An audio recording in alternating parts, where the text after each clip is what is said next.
మన అబ్బాయి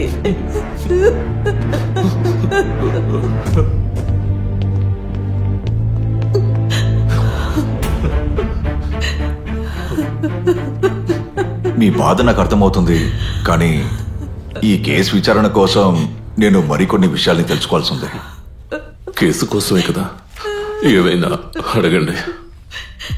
మీకు ఎవరి మీదైనా అనుమానం ఉందా? అంటే బిజినెస్ తరపున లేదా ఇంకేమైనా? మాకు అలాంటి అనుమానం లేదు. నాకు బాగా తెలుసు ఇది ఎవరు చేశారో. వాళ్ళ ఇంట్లో వాళ్ళ చేశారో. నా బిడ్డ మీద వాళ్ళు చాలా కోపంగా ఉన్నారు.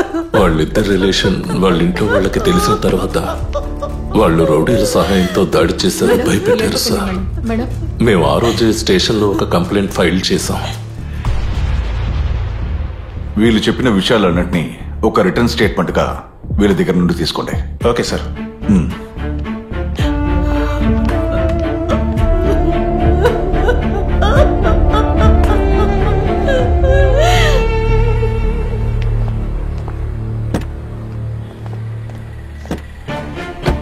రూబన్ వాళ్ళ నాన్న ఇచ్చిన కంప్లైంట్ ని వెతికి ఆ రౌడీల డీటెయిల్స్ తీయాలి.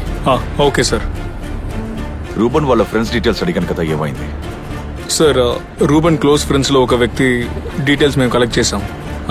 అతను మిస్టర్ అక్షయ్. నంబర్ ఉందా?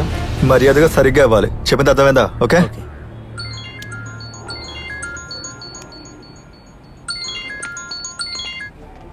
హలో,